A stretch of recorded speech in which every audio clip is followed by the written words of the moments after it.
Stay ఇవ్వటం జరిగిందో, మళ్ళీ సుప్రీంకోర్టుకు రాష్ట్ర ప్రభుత్వం అప్పీల్‌కి పోవటం జరిగింది. అక్కడ గూడా మరి డిస్మిస్ చేస్తూ స్టే ఇవ్వటం జరిగింది. అదేవిధంగా 50% పరిమితి దాటొద్దనే నిర్ణయమే వాళ్ళకేంటిది అనంటే ప్రధానమైనటువంటి అంశంగా ఉంది. 50% దాటకూడదు అని రాజ్యాంగంలో ఎక్కడ లేదు. కానీ ఆ ఉన్నటువంటి నిబంధనను, పరిమితిని మరి కాంగ్రెస్ పీరియడ్‌లోనే ఈ జడ్జిమెంట్ రావటం జరిగింది. 1992లో ఈ 50% దాటొద్దు అనే తీర్పు రావటం జరిగింది. కాంగ్రెస్ పార్టీ అప్పుడు మరి దీన్ని సవరించడానికి ఎలాంటి చర్యలు చేపట్టలేదు. వదిలేసింది. మొత్తం ఏందనంటే బీసీ సమాజానికి న్యాయం చేయాలనే కోరిక కాంగ్రెస్ పార్టీకి లేదు. కాంగ్రెస్ పార్టీకి తెలుసు పరిమితి ఉంది, ఎట్లాగూ కొట్టివేస్తారు. ఇది నిరంతరం కొట్టివేస్తున్నటువంటి పరిస్థితి అనేది కాంగ్రెస్ పార్టీకి తెలుసు. అయినా ఎన్నికలలో మొత్తం ఏందనంటే ప్రజల్ని మోసం చేయటానికి దాన్ని పెట్టడం జరిగింది. ఇంకా ఇటువంటి పరిస్థితుల్లో మరి ఇంకా 50% దాటొద్దు అని పదే పదే అనేక సందర్భాల్లో స్టేలు ఇస్తూ పోతుంటే ఇంకా దీనికి పరిష్కారం ఏంటిది అనంటే ఇంకా రాజ్యాంగ సవరణ తప్ప వేరే మార్గం లేదు. ఈ రాజ్యాంగ సవరణ అనేది కూడా 2, 3 అంశాలు ఉన్నాయి. 2, 3 రకాల వెర్షన్స్ కూడా ఉన్నాయి. ఒకటేమో 9వ షెడ్యూల్‌లో చేర్చడం ద్వారా ఈ సమస్యకు పరిష్కారం అవుతుందని కొంతమంది లేవనెత్తుతున్నారు.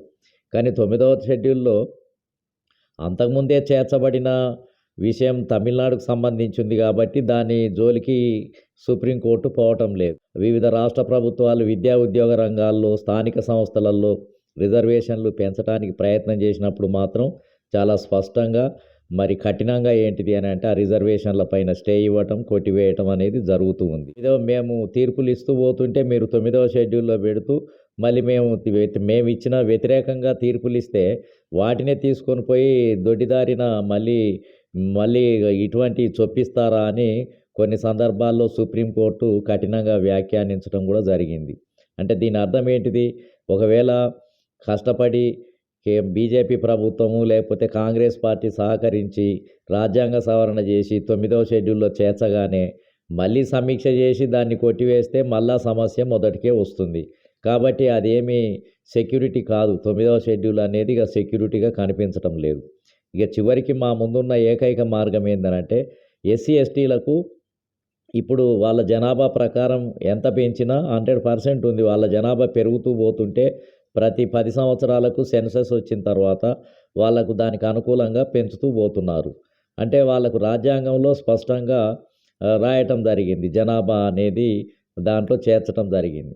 కాబట్టి ఇప్పుడు బీసీలకు కూడా అలాంటి నిబంధననే చేర్చాలి. ఆర్టికల్ 15 అనే దాని పక్కన క్లాజ్ అనే దాన్ని కొత్త క్లాజును అది 7వ క్లాజా లేకపోతే ఇంకో క్లాజా అనే దాన్ని చేర్చి దాంట్లో ఈ విద్యా ఉద్యోగ రంగాల్లో ఇప్పుడు సెంట్రల్‌లో 27% ఉంది. రాష్ట్రాలకు కూడా నిర్దిష్టంగా ఒక 40%, 42% లేకపోతే పెరిగిన జనాభా ప్రకారమా అనేది దాంట్లో ఫిక్స్‌డ్‌గా రాసి క్లాజు చేర్చి అమెండ్మెంట్ చేయాలి. ఆర్టికల్ 15కు ఒక క్లాజు చేర్చి అమెండ్మెంట్ చేయాలి. అదేవిధంగా 243 అదేవిధంగా టీ అనే ఆర్టికల్స్‌కి కూడా క్లాజులు చేర్చాలి. దాని పక్కన జనాభా ప్రాతిపదికన. జనాభా అంటే ఎంత మరి 40 లేకపోతే 42%, 45% వివిధ రాష్ట్రాల జనాభాను బట్టి అది ఏ మేరకు పెంచుకునే అవకాశం ఉంది అనేది పార్లమెంటులో చర్చ జరిగి దానికి చట్టం చేసే ముందు ఒక నిర్దిష్టంగా ఇంత జనాభా ఉండాలి అనేది చట్టం చేస్తే ఇంకా దాన్ని సుప్రీంకోర్టు కానీ, హైకోర్టు కానీ కొట్టేసే అవకాశం లేదు. కాబట్టి అంటే రాజ్యాంగ సవరణ తప్ప వేరే మార్గం లేదు. ఎంతో కాలంగా మరి ఓబీసీలు కూడా స్వాతంత్రం వచ్చిన కొత్తల్లోనే రాజ్యాంగం నిర్మించే సమయంలోనే తయారు చేసే సమయంలోనే ఓబీసీలకు కూడా రాజకీయ రిజర్వేషన్లు ఇస్తే సరిపోయేది. మంచిగా వాళ్ళ జనాభాకు తగ్గట్టుగా ఎమ్మెల్యేలు, ఎంపీలు గెలిచేవాళ్ళు. కానీ కాంగ్రెస్ పార్టీ మోసపూరితంగా వ్యవహరించి బీసీలకు రాజకీయ రిజర్వేషన్ల ప్రతిపాదనను తీసుకురాలేదు, మోసం చేసింది. కాబట్టి ఇప్పుడు ఏమైంది? బీసీలకు రాజకీయ రిజర్వేషన్లు లేకపోవటం వల్ల 79 సంవత్సరాల తర్వాత కూడా బీసీలలో ఒక్కొక్క రాష్ట్రంలో 130, 140 కులాలు ఉన్నాయి. ఆ కులాల్లో 10 కులాలకు కూడా ఎమ్మెల్యే టికెట్లు, ఎంపీ టికెట్లు గెలిచే పరిస్థితి లేదు. ఓపెన్ కాంపిటీషన్‌లో గెలిచే పరిస్థితి లేదు. వాళ్ళ ఎమ్మెల్యేల శాతం చాలా తక్కువ ఉంది. ఇంకా రోజు రోజుకు తగ్గిపోతుంది. మనీ మాఫియా, మీడియా ప్రవేశించిన తర్వాత ఇంకా ఇటువరకు గెలిచిన బీసీ స్థానాలు కూడా ఎమ్మెల్యే స్థానాలు తగ్గిపోవటం ప్రారంభమైనాయి. అంటే వీళ్ళకు రాజకీయ రిజర్వేషన్లు ఇస్తే తప్ప బీసీలు గెలిచే పరిస్థితి లేదు. అంటే రాజకీయ రిజర్వేషన్లలో కూడా మళ్ళీ ఎంబీసీ కులాలు అసలే ఎంటర్ అయ్యే పరిస్థితి లేదు. సంచార బీసీ కులాలు ఈవెన్ సర్పంచ్, జెడ్పీటీసీ మెంబర్లుగా కూడా గెలిచే పరిస్థితి లేదు. కాబట్టి దీంట్లో మళ్ళీ గ్రూపులు పెట్టాల్సినటువంటి అవసరం కూడా ఉంది దీన్ని బట్టి. కాబట్టి ఇప్పుడు రాజకీయ రిజర్వేషన్లు ఇస్తే తప్ప ఈ దేశంలో ప్రజాస్వామ్యం మనుగడలో ఉండటానికి అవకాశం లేదు. ఇప్పుడు ప్రజాస్వామ్యము అని అంటే కేంద్రంలో 20-30 కులాలు, రాష్ట్రాల్లో 2-3 కులాల ప్రజాస్వామ్యం. మిగతా కులాలన్నీ ప్రేక్షకులే. మిగతా కులాలన్నీ చట్టసభలలో బయటనే ఉన్నాయి. వాటికి ప్రాతినిధ్యం లేదు. కాబట్టి ప్రజాస్వామ్యాన్ని పునరుద్ధరించాలి అని అంటే ఖచ్చితంగా ఏంటిది అని అంటే రాజకీయ రిజర్వేషన్లు తప్ప వేరే మార్గం లేదు. అందుకనే ఆర్టికల్ 330 అనేది ఎస్సీ ఎస్టీలకు రాజకీయ రిజర్వేషన్లను సూచిస్తుంది. దాని పక్కన ఏ అనేది చేర్చి ఉమెన్స్కి కూడా రాజకీయ రిజర్వేషన్లను మహిళలకు కూడా చేర్చడం జరిగింది. ఇప్పుడు దాని పక్కన బి అనే దాన్ని చేర్చి ఓబీసీ సమాజానికి కూడా రాజకీయ రిజర్వేషన్లు చేర్చాలి. మళ్ళీ అసెంబ్లీకి మళ్ళీ వేరే ఆర్టికల్ దాని పక్కన మళ్ళీ బి అనేదాన్ని చేర్చాలి. ఆ విధంగా చేర్చే కార్యక్రమము ఇప్పుడు చేయాల్సినటువంటి అవసరం ఉంది. దాన్ని చేపించాల్సిన బాధ్యత బీసీ సంఘాలది, బీసీ నాయకులది, బీసీ సమాజాన్ని. ఇది దేశవ్యాప్తమైన సమస్య. ఇది ఒక రాష్ట్రాన్ని కాదు, ఇది ఒక తెలంగాణ రాష్ట్రాన్నే కాదు. ఇప్పుడు దేశంలో ఉన్న అన్ని రాష్ట్రాల బీసీలంతా కూడా ఏకమై మరి కాంగ్రెస్ను, బీజేపీని 2 ప్రధాన పార్టీలు, కాంగ్రెస్ వెనకాల దాదాపు 20 పార్టీలు ఉన్నాయి. 20 పార్టీలకు కూడా 235 ఎంపీ స్థానాలు ఉన్నాయి. బీజేపీకి కూడా దాదాపు 300 స్థానాలు ఉన్నటువంటి పరిస్థితి ఉంది.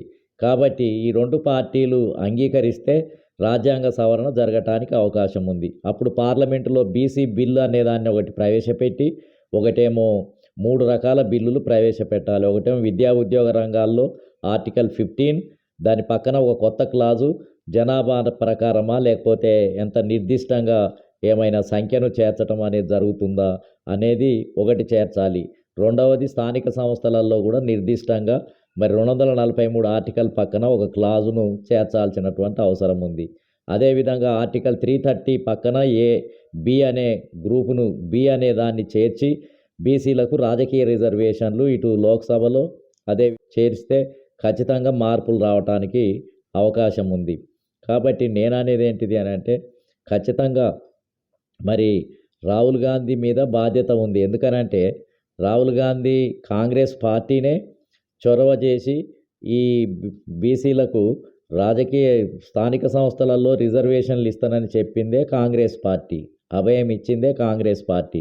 మరి ఇప్పుడు దీనికి సంబంధించి లోక్సభలో మరి చర్చ పెట్టి ప్రశ్న లేవనెత్తాల్సింది కాంగ్రెస్ పార్టీనే. ఎందుకంటే వాగ్దానం చేసింది కాంగ్రెస్ పార్టీనే. కాబట్టి రాహుల్ గాంధీ గారే ఇవాళ లోక్సభలో మరి మొత్తం ఏంటంటే ఒక చర్చ లేపి స్థానిక సంస్థలు, అదేవిధంగా విద్యా ఉద్యోగ రంగాలు, రాజకీయ రిజర్వేషన్ల మీద రాహుల్ గాంధీ గారే మరి ప్రశ్నలు లేవనెత్తి రాహుల్ గాంధీ గారు లోక్సభలో అన్ని పార్టీల మద్దతుతోటి బీజేపీ ప్రభుత్వాన్ని డిమాండ్ చేయాల్సినటువంటి అవసరం ఉంది. ఒకవేళ కాంగ్రెస్ పార్టీ డిమాండ్ చేసినప్పటికి కూడా బీజేపీ ప్రభుత్వం లొంగి రాకపోతే అప్పుడు బీజేపీకి వ్యతిరేకంగా దేశవ్యాప్తంగా అన్ని రాజకీయ పార్టీల నేపథ్యంలో వాటి నాయకత్వంలో పెద్ద ఉద్యమాన్ని తీసుకొని వచ్చి అప్పుడు మరి ఖచ్చితంగా మరి 2 పార్టీలు కూడా బీజేపీ కానీ కాంగ్రెస్ కానీ 2 కూడా అంగీకరించి మరి మొత్తం దేశంలో బడుగు బలహీన వర్గాలకు న్యాయం చేసే అవకాశం ఉంటుంది.